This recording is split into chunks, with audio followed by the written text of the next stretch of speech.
सर्वभूतहृदयं मुनिमानतोऽस्मि। राम रामेति रामेति रमे रामे मनोरमे सहस्रनाम तत्तुल्यो रामनामवरानने। गंगातरङ्गरमणीयजटाकलापं गौरी निरन्तरविभूषितमानभागं नारायणप्रियमनङ्गमलापहारं वाराणसीपुरपतिं भजे विश्वनाथम्। लोकाभिरामं रणरङ्गधीरं राजीवनेत्रं रघुवंशनाथं कारुण्यरूपं करुणाकरन्दं श्रीरामचन्द्रं शरणं प्रपद्ये।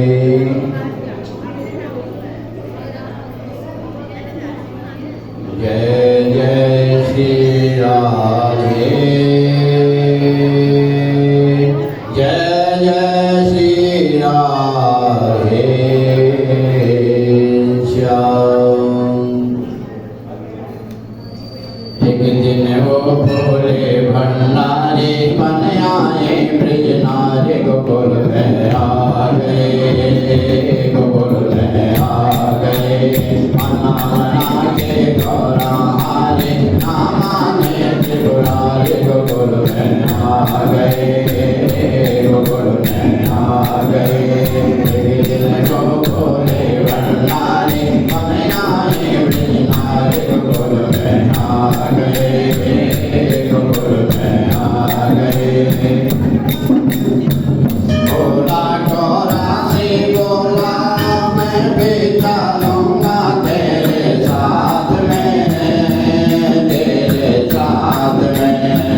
बोला गौरा से बोला मैं भी चलूंगा तेरे साथ में, तेरे साथ में। श्याम संग राधा नाचे मैं भी नाचूंगा तेरे साथ में, तेरे साथ में। रास बड़ा है ब्रज में भारी बाप, और रास बड़ा है ब्रज में भारी। हमें दिखाओ प्यारे गोकुल में आ गए, गोकुल में आ गए। एक दिन वो भोले भंडारी बन आए ब्रज नारी गोकुल में आ गए, गोकुल में आ गए। ओ मेरे भोले स्वामी कैसे ले जाऊं तेरे संग में, तोरे संग में। ओ मेरे भोले स्वामी कैसे ले जाऊं तोरे संग में, तोरे संग में। श्याम के सिवा वहाँ कोई पुरुष नहीं रात में, नहीं रात में। मस्ती करेंगे ब्रज के नारी, मानो बात हमारे गोकुल में आ गए, गोकुल में आ गए। एक दिन को भोले भंडारी बन आए ब्रज नारी गोकुल में आ गए, गोकुल में आ गए। ऐसा माना तो मोहे कोई न जाने इस राज को, इस राज को। ऐसा माना तो मोहे कोई न जाने इस राज को, इस राज को। मैं हूँ सहेली तेरी ऐसा बताना ब्रज राज को, ब्रज राज को। मना के जोड़ा पहन के साड़ी काल चले मतवाले गोकुल में आ गए, गोकुल में आ गए। एक दिन वो भोले भंडारी बन आए ब्रज नारी गोकुल में आ गए, गोकुल में आ गए।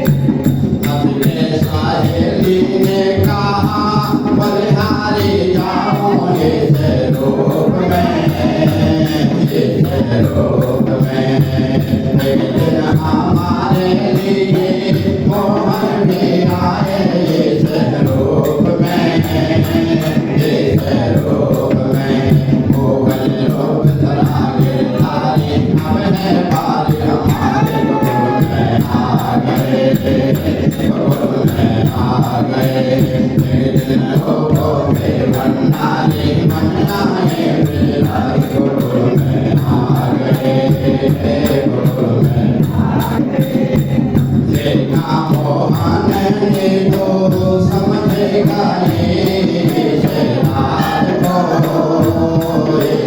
राज को ऐसी बजाई बंसी सुध बुध खोए भोलेनाथ जी भोलेनाथ जी उड़ गए चोड़ा जल गई साड़ी मुस्काए गिरधारी गोकुल में आ गए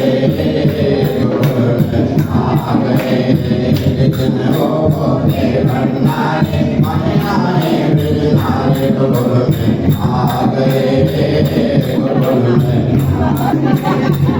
ओ मेरे भोले स्वामी गोपेश्वर हुआ तेरो नाम रे तेरो नाम रे ओ मेरे दीन दयाला ब्रज में हुआ तेरो नाम रे तेरो नाम रे अर्ज करे वे सारी सखियां ओ अर्ज करे वे सारी सखियां राखो लाज हमारे गोकुल में आ गए गोकुल में आ गए एक दिन वो भोले भंडारे बनियारे ब्रजनारे गोकुल में आ गए गोकुल में आ गए मना मना के गौरा हारे खाना में देवरारे गोकुल में आ गए गोकुल में आ गए गोकुल में आ गए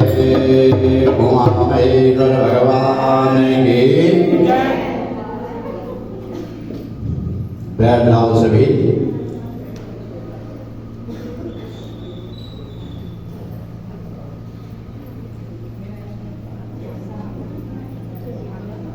बोलो राधा मैया की सच्चे दरबार की पावन दरबार की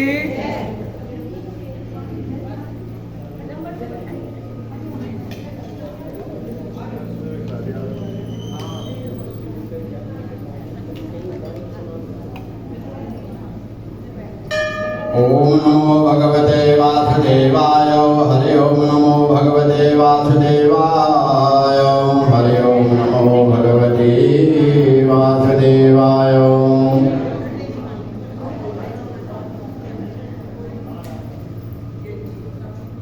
भगवान बामन ने राजा बलि से 3 वर्ग भूमि का दान मांगा। समस्त पृथ्वी पाताल आकाश सब नाप करके सब कुछ उससे ले लिया और फिर राजा बलि को पाताल लोक का राजा नियुक्त किया। तो सूर्य जी कहते हैं कि महाराज आपने गंगा का बड़ा ही सुंदर महात्म्य सुनाया, भगवान की सुंदर कथा सुनाई।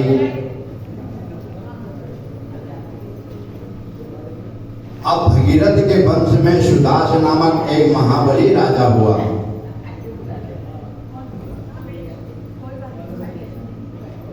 और वह बहुत ही धर्मात्मा था। उसका एक पुत्र हुआ जिसका नाम था मित्रसह। भगीरथं वे जाता सुता साख्यो महाबली तस्य पुत्रो मित्रसह सर्वलोकेषु विश्रुतः। पश्यस्य शापतः प्राप्तः सौदासो राक्षसितनं गंगाभ्यं अभिक्षेण विमुक्तः प्रवृत्तवान् पदम्। वशिष्ठ के साप से राजा सुधास को राक्षस शरीर मिला। तत्प्रकार गंगा जल के एक बूंद के अभिषेक से वह मुक्त हो गया। तो ऋषि बोले कि राजा सुधास को वशिष्ठ जी ने श्राप क्यों दिया और वह गंगा जल के अभिषेक से मुक्त कैसे हुआ। तो सूर्य कहते हैं कि सौदासो सर्वधर्मज्ञ सर्वज्ञो गुणवान शुचिः दूजे पृथ्वी में नाम धर्मे वरिष्ठ निष्ठतः। आज तो आप गंगा में ही नहा रहे हैं, यहाँ एक बूंद से वो राक्षस योनि से मुक्त हो गया।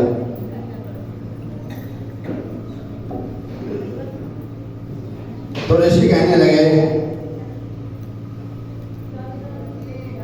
हे सूत जी सुनो। सूत जी कहते हैं ये सब कथा आप हमें सुनाइए, क्योंकि गंगा कहने सुनने मात्र से ही पाप नष्ट हो जाते हैं। जो गंगा का स्मरण करते हैं उनके केवल गंगा का स्मरण करके, गंगे के नाम का जप करके, गंगा स्नान करके सभी पाप नष्ट हो जाते हैं। जिस प्रकार राजा सगर ने 7 समुद्रों से युक्त पृथ्वी की रक्षा की थी, उसी प्रकार उसने भी धर्म विरोधियों से पृथ्वी की विधि पूर्वक रक्षा की। पुत्र पौत्र तथा सब प्रकार के ऐश्वर्यों से युक्त होकर उसने 30 सहस्त्र वर्षों तक इस पृथ्वी पर राज्य किया। तो एक दिन सुदास जो है अपने पुत्रों के साथ, मंत्रियों के साथ शिकार खेलने के लिए एक वन में चले गया। तो महाराज वहां हिरणों का वध एवं भ्रमण करते हुए वह धूप तथा प्यास से व्याकुल होकर रेवा नामक नदी के पास पहुंचा। सुदास के पुत्र मित्रसेन ने वहां नित्य कर्मों के उपरांत मंत्रियों के साथ क्या किया? भोजन किया। फिर वहां रात्रि व्यतीत की। प्रातः काल उठकर नित्य कर्मों से निवृत्त हो मंत्रियों के साथ ले फिर शिकार खेलने हेतु वह वन में चले गया।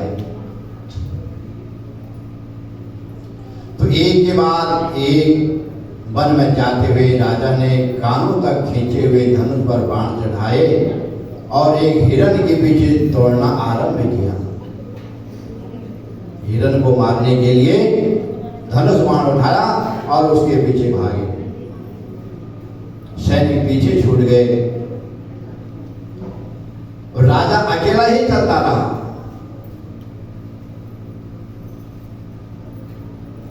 एक ऐसे निर्जन स्थान पर पहुंचा जहां पर 2 व्याघ्र पति पत्नी आपस में बैठे हुए थे और अपना प्रेम कर रहे थे।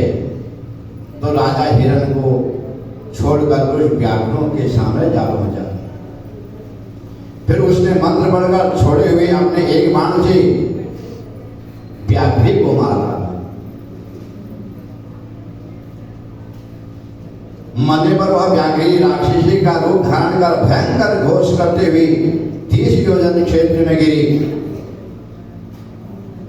राक्षसी को गिरता हुआ देख करके उस व्याघ्र रूपी राक्षस ने कहा, मैं इसका बदला लूंगा। राक्षस और राक्षसी थी, लेकिन व्याघ्र और व्याघ्री के रूप में। तो अपनी पत्नी को, किसने मेरी पत्नी को मार दिया, हम प्रेम कर रहे थे। लेकिन ऐसा सोच करके फिर उसने अपने मन में विचार किया कि मैं इस राजा से अवश्य बदला लूंगा। यह कहकर वो अंतर ध्यान हो गया। राजा भयभीत होकर वहां से लौट पड़ा जहां उसकी सेना थी राजा की। तो उस सेना के पास चले गया, अपने मंत्रियों को यह बात बताई और फिर नगर को लौटाया। फिर अपना राज्यपाट चलाने लगा। परंतु उसका हृदय जो है ना, बार बार कि मैंने ये कर्म गलत किया है, तो इससे दुखी हुआ करता। तो एक बार इस राजा ने वशिष्ठ जी के साथ, उनको गुरु थे जिसके वशिष्ठ जी, तो अपने राज्य के कल्याण के लिए, अपने कल्याण के लिए एक अश्वमेध यज्ञ किया। ब्रह्मा ने देवताओं को यथाविध हवि प्रदान कर यज्ञ समाप्त होने के बाद वशिष्ठ मुनि स्नान करने के लिए चले गए।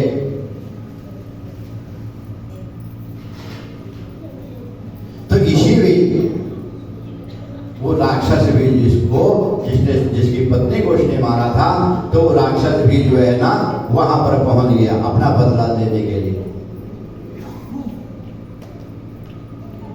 क्योंकि प्रेमवश प्रेम करते हुए इस राजा ने इसकी पत्नी को मारा था।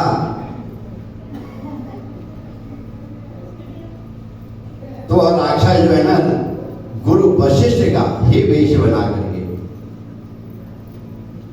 इस राजा के पास पहुंचा और बोला, हमारे भोजन के लिए मांस तैयार करो।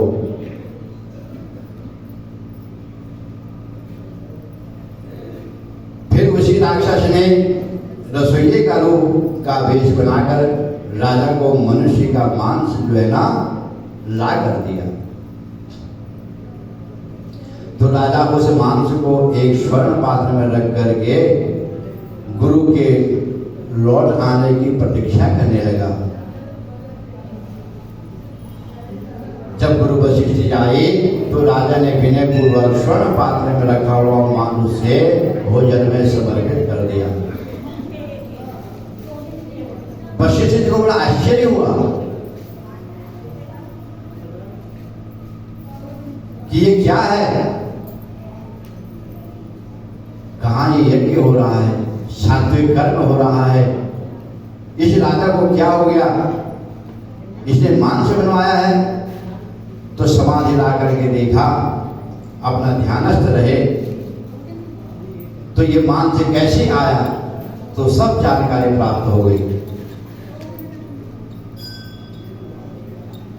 तो मुनि ने सोचा कि जो शील राजा ने हमें अभक्ष्य प्रदान किया है, खाने वाला यह भोजन नहीं था, राक्षसी भोजन प्रदान किया है, यह आश्चर्य की बात है। तदुपरांत मुनि ने क्रुद्ध होकर राजा से कहा कि हे राजन,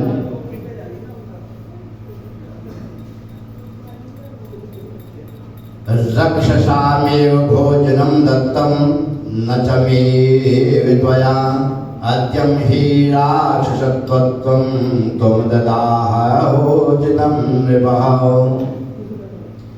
हे राजन, तुमने जो हमें अभक्ष्य भोजन प्रदान किया है वही भोजन तुम्हारा भी हो, क्योंकि राक्षसी भोजन है, इसलिए तुम भी कहने का मतलब राक्षस हो जाओ। इस श्राप को सुनकर राजा मित्र से भयभीत हो गया और बोला, आपने ही तो मुझे मांस बनाने की आज्ञा दी थी, आप ही श्राप दे रहे हैं, क्योंकि राक्षस ने वशिष्ठ का रूप धारण किया था। वो समझ नहीं पाया, वो तो समझा गुरु जी की आज्ञा है।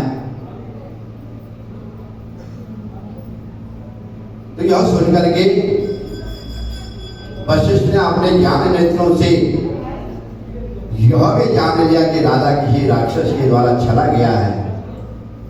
उसी समय राजा ने भी क्रुद्ध होकर के हाथ में जेल लग करके वशिष्ठ जी को भी श्राप दे डाला।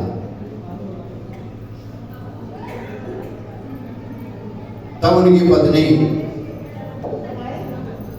क्योंकि जल हाथ में लिए हुए था, श्राप देने को तैयार था, तो मित्र सह की पत्नी हुई मदयंती।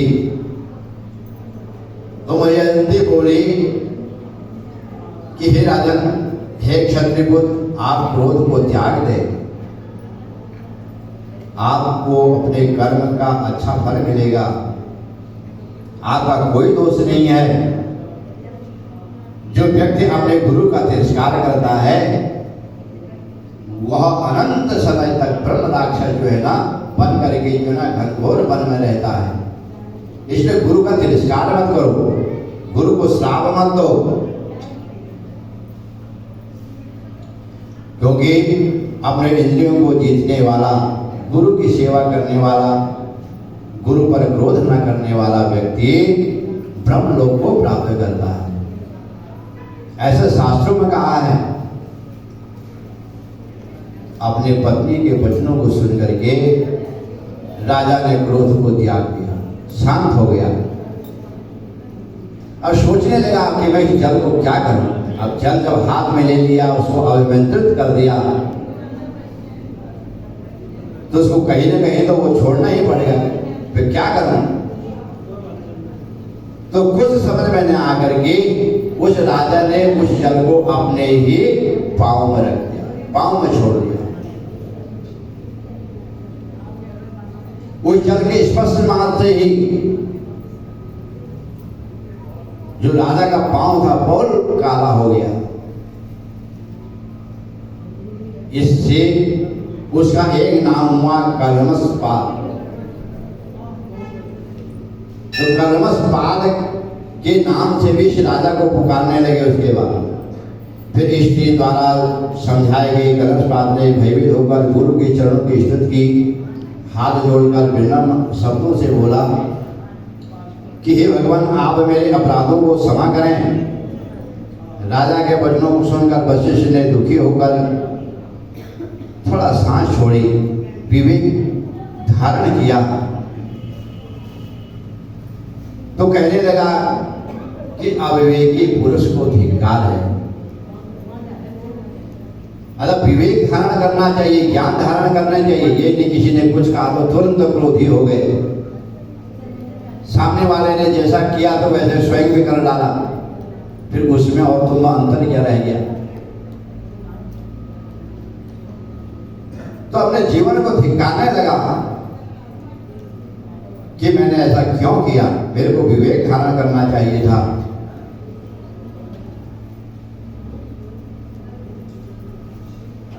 क्योंकि जो विवेक को धारण नहीं करते हैं वे संसार में पशु के समान हैं। राजा ने तो अज्ञान के वशीभूत होकर के अनुचित कार्य किया ही, परंतु मैंने भी विवेक रहित अज्ञानी के समान पापाचरण किया। विवेकी सदा दुखी रहता है तथा अविवेकी दुख पाता है, यह सोच करके वशिष्ठ जी भी अपने आप को धिक्कारने लगे। ये तो मेरा शिष्य था, इसने भी क्रोध किया, मैंने भी क्रोध किया, इसका भी ज्ञान खत्म हो गया, मेरा भी खत्म हो गया, पर मैं तो गुरु था। वो भी अपनी तरफ से सोचने लगे कि मैंने भी ऐसा कर्म नहीं करना चाहिए था, क्रोध नहीं करना चाहिए था। दोनों प्रायश्चित कर रहे हैं। तो कहने लगे कि हे राजन, ये श्राप आप मेरा जो है ना सदा के लिए तुम पर नहीं रहेगा, केवल 12 वर्ष तक ये श्राप से तुम युक्त रहोगे। गंगा जल की बूंद के स्पर्श से तुम राक्षस शरीर का त्याग कर लोगे, इस पृथ्वी पर पुनः राज्य करोगे। गंगा जल के सेवन से तुम्हारे सब पाप नष्ट हो जाएंगे और तुम हरि सेवा परायण होकर परम शांति को प्राप्त करोगे। यह कहकर आश्चर्य संपन्न वशिष्ठ जी अपने आश्रम को चले गए। तब दुखी राजा भी राक्षस रूप हो गया। वह भूख प्यास से व्याकुल होकर नृत्य क्रोध तथा अंधेरी रात के समान कृष्ण वर्ण होकर निर्जन वन में घूमने लगा। तो वहां रहकर मृग, मनुष्य, पशु, पक्षी इत्यादि को खाने लगा। ब्राह्मणों की हड्डियों तथा प्राणियों के लाल पीले शरीरों, रक्त, मांस, केश आदि से वह भूमि भयंकर दिखने लगी। जहाँ वह राक्षस जो है ना, जो राजा रहता था, तो सब जो है पशु पक्षियों को खाने लगा, राक्षसी भोजन करने लगा। तो 6 महीने के भीतर ही 100 योजन भूमि को ऐसा बनाकर वह दूसरे वन में जा पहुंचा। 6 महीने के अंदर जिस स्थान पर रहता था, जिस जंगल में रहता था, उसको पशुओं से ही हिल कर दिया, सबको खा गया। वहां से